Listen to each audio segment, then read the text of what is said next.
Olá, pessoal, tudo bem com vocês? Nessa apresentação, dando sequência ao assunto que nós estamos estudando, né? As classes de palavras, falamos a respeito do substantivo, palavra que dá nome para as coisas. E a partir do momento em que dá nome da existência, do adjetivo, que acompanha o substantivo, né? E também do artigo. Eu quero aproveitar essa circunstância, né? Esse assunto para falar um pouquinho sobre a relação entre linguagem e a construção da realidade. O que eu quero dizer com isso, né? A realidade tem várias formas, várias perspectivas, né, para abordar isso, mas enfim, eu vou recortar, né, aquilo que eu quero enfatizar com vocês. Nós podemos entender assim que a realidade existe, né? Então vamos imaginar as coisas como elas estão aí, dadas pela natureza, né? Uma árvore que cresce, por exemplo. Existe a realidade em si e existe a nossa interpretação da realidade. E além da interpretação que nós temos da realidade, existe também a construção da realidade. Então, olha só, a realidade a gente pode considerar um evento em si. Por exemplo, uma árvore que cresce, o nascimento de alguém, né? A realidade, algo dado aí pela natureza das coisas. Existe a nossa interpretação. Então, como eu vou interpretar isso?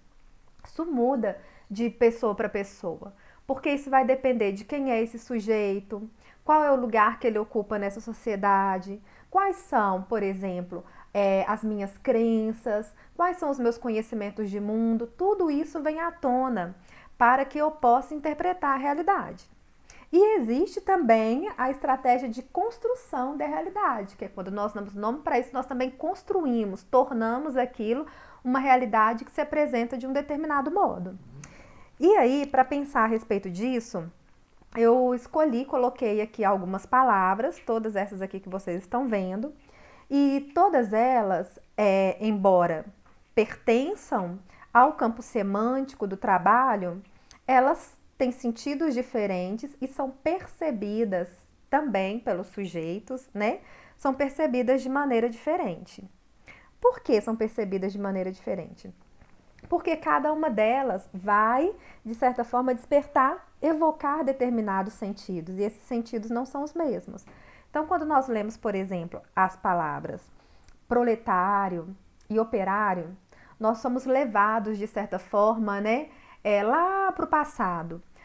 Isso vai nos remeter, de acordo com os nossos conhecimentos de mundo, é sempre bom, né, frisar.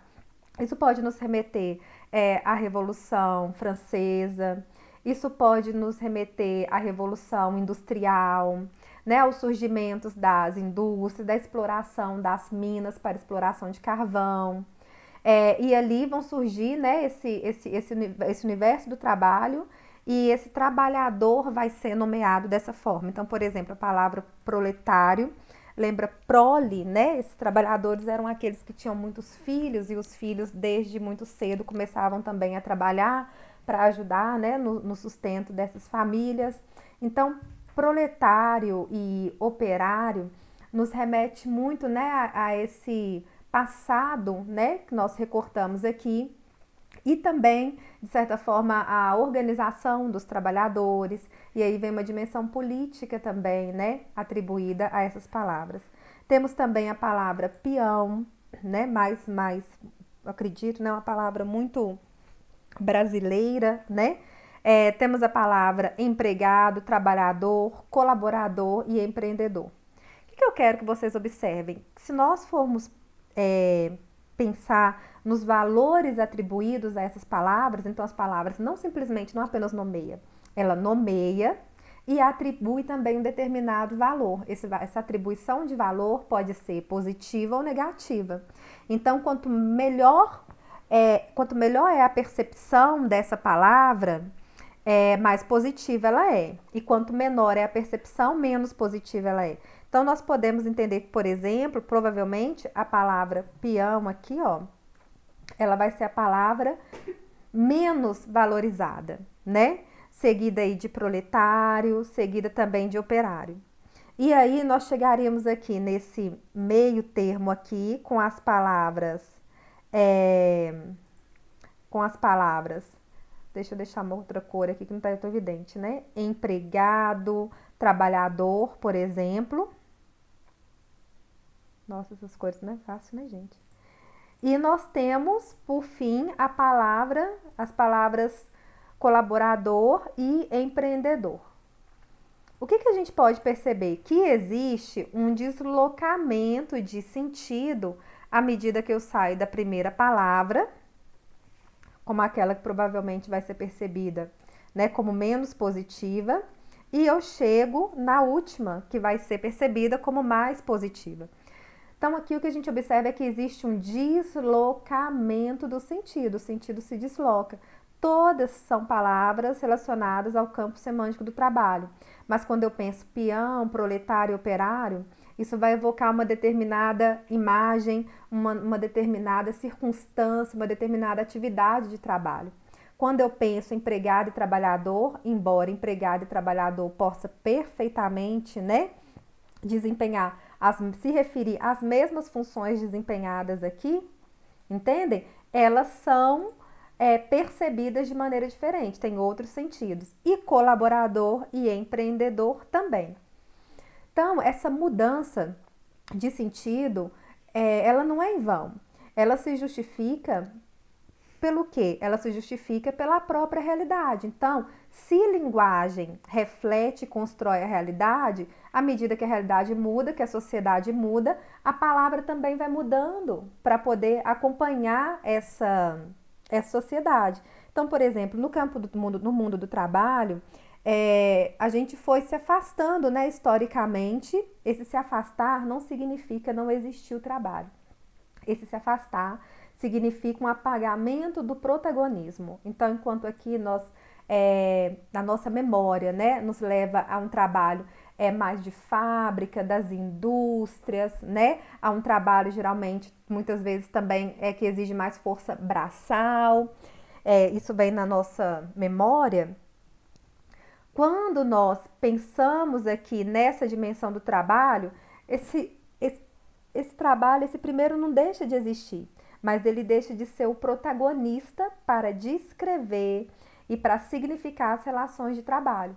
Então, um trabalhador ser nomeado de proletário, ou trabalhador ou colaborador, ainda que ele esteja fazendo a mesma coisa, o sentido que isso evoca é diferente. E à medida que evoca um sentido diferente, cria uma realidade diferente. A realidade aqui percebida pelo trabalhador quando ele é nomeado de colaborador tende a ser uma realidade muito mais positiva. É como se a relação hierárquica que existe quando nós falamos proletário, operário ou até mesmo trabalhador, olha só, é como se a relação hierárquica que existe em relação a essas palavras diminuísse quando eu sou chamada de colaborador. Então, veja bem, embora a relação de trabalho não seja muito diferente, existe uma hierarquia, existe aquele que emprega, que é o empregador, né? Embora continue mantendo, só de mudar o nome, o efeito que se cria é diferente, entendem? Vamos pensar aqui também a respeito, né, da situação que nós estamos passando, né? Estamos diante aí da existência de um vírus novo, né? Pouco conhecido pela comunidade científica, e o fato de ele ser novo faz com que ele seja nomeado de diferentes formas, e além de ser nomeado de diferentes formas, nós também buscamos, né, relacionar esse vírus com alguma coisa que nós já conhecemos. É um modo, né, de torná-lo, de certa forma, mais conhecido, mais próximo. Então, para se referir ao coronavírus, nós podemos ver nas mídias, nas redes sociais, né, nos grupos de pessoas com quem conversamos, nós podemos ver essa situação ser designada como pandemia, né, que é esse fenômeno quando acontece uma doença e essa doença se espalha e acontece de maneira praticamente simultânea, né, e se espalhando por diferentes regiões e localidades, né, é o fenômeno que o coronavírus tem provocado no atual contexto. E é claro que quando nós chamamos então de pandemia, essa realidade, né, de perigo, ela parece muito maior, né? Porque dá uma ideia de algo fora do controle, né? Algo que não ficou restrito a uma determinada localidade, que se espalha muito rápido e simultaneamente. A dimensão, né, se espalha por uma dimensão geográfica, é como se isso refletisse a dimensão do problema, e de fato reflete. Vi também ser chamado de vírus chinês. Aí aqui a gente tem um problema, né? Além da gente ter o substantivo, vírus, para dar nome para a coisa, ele recebeu aqui no caso um adjetivo, né? Que indicaria aí a nacionalidade do vírus chinês. Qual que é o problema dessa designação? O problema dessa designação primeiro, ela não é verdadeira, né? Além de ela não ser verdadeira, ela cria um efeito de linguagem. E esse efeito cria uma determinada realidade. O que dá a entender quando nós falamos vírus chinês? É como se existisse um inimigo, né? Então, vírus e bactérias, né? A princípio, vírus e bactérias são organismos vivos que existem, independentemente de nós gostarmos deles ou não, e que tem o seu próprio caminho aí para se manter vivo, né? Para se reproduzir, para continuar a existir. Vírus e bactérias podem existir, né? E existem em diversos lugares e podem aparecer em qualquer lugar. Não existe da parte do vírus a consciência de que país ele está, que corpo ele está infectando ou não, entende? Essa consciência em relação a local ou pessoas só existe da nossa parte, mas não do vírus, né? Nem mesmo a consciência de querer fazer mal. O vírus precisa simplesmente, né, entrar num corpo para usar essas células para se reproduzir, né? Mas não existe consciência de fazer mal nenhum. Quando nós falamos vírus chinês, tudo isso que refletimos anteriormente vai por água abaixo, porque é como se existisse um inimigo premeditado, né, um inimigo a ser combatido, e isso reflete, né, a xenofobia. Isso se reflete uma realidade conflituosa, né, como se fosse um problema que não surgiu simplesmente da dimensão da própria natureza, mas um problema que foi causado por pessoas específicas, por uma nacionalidade específica. Então veja como, olha, o modo de nomear constrói realidades muito diferentes, né, a respeito de uma mesma coisa, a existência do coronavírus, tá bom? Nós podemos ainda dizer, né, que ele é semelhante a uma gripe, e usamos isso como um recurso para tentar, mais uma vez, né, para tentar conhecer, para tentar designar, para fazer essa coisa menos distante da gente, né, menos estranha, melhor dizendo. Então, podemos falar, é semelhante a uma gripe. E gripe já é algo conhecido das pessoas. Então, isso ajuda e isso vai criar um determinado efeito e esse efeito expressa, constrói a realidade de uma forma. Gripe também é chamado de influenza. Qual a diferença do sentido aqui de gripe para influenza? Gripe, né, um sentido mais conhecido popularmente. Quando a gente fala influenza, isso remete mais ao contexto da ciência mesmo. E por ser um contexto mais distante do popular, o efeito de realidade que a palavra gripe cria é diferente do efeito que a palavra influenza cria também.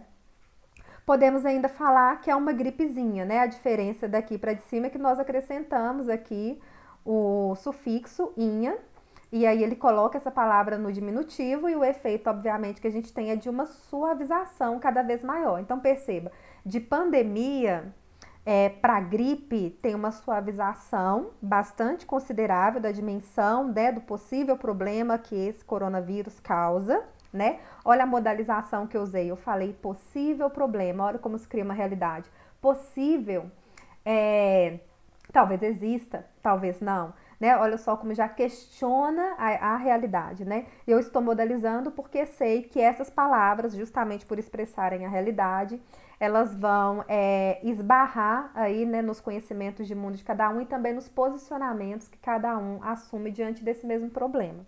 Então, por isso eu estou modalizando, mas eu reconheço realmente que se trata de um problema muito sério que estamos enfrentando. Então, chamamos isso de gripezinha, de um processo de suavização ainda maior, né, da dimensão do problema. E podemos ainda falar que é semelhante, mais de X% da sociedade é semelhante a um resfriado. que suaviza mais ainda, porque gripe é conhecido, né, popularmente, resfriado também, e de gripe para resfriado existe uma suavização também bem considerável. Então, olha só os deslocamentos de sentido que nós podemos observar desde a palavra pandemia até chegarmos na palavra resfriado. Podemos ainda ver essa palavra sendo significada da seguinte forma, como peste, praga, flagelo, surto. Olha só, essas palavras aqui também dão uma dimensão do problema, né? Uma dimensão bem acentuada, bem forte do problema, mas são palavras também que nos levam para um outro contexto, né? Pode nos levar para um contexto, por exemplo, para o campo semântico de um discurso mais religioso e uma interpretação de que isso pode ser uma espécie de castigo, de flagelo. Então, percebam como mesmo fenômeno, a realidade objetiva de um vírus que existe, porque ele existe de fato, e que causa determinados problemas, né, para a sociedade. Olha como essa realidade objetiva pode ser nomeada de diferentes formas e como o modo de nomear faz com que essa realidade tenha uma determinada aparência. Então, o que é o coronavírus para a pessoa X, Y ou Z? Se essa pessoa está interpretando isso mais do campo semântico das suas crenças religiosas, ou se essa pessoa interpreta isso numa disputa, né, de discursos também, de um discurso político com o discurso da ciência, tudo isso está nesse contexto em que estamos vivendo, né, está relacionado. Né? Então vai depender de quem é esse sujeito e em que lugar ele se situa para poder interpretar essa realidade. Então percebam, né, com essas palavras que eu trouxe para vocês aqui, uma do campo semântico do trabalho, a outra do campo semântico da saúde, da ciência, como que mesmo quando nós consideramos as palavras fora de um enunciado específico, fora de um texto específico, como que elas expressam, né, designam, na verdade, uma determinada realidade e também a nossa apreciação a respeito dessa realidade, tá bom? Tomara que tenha ajudado aí nas reflexões.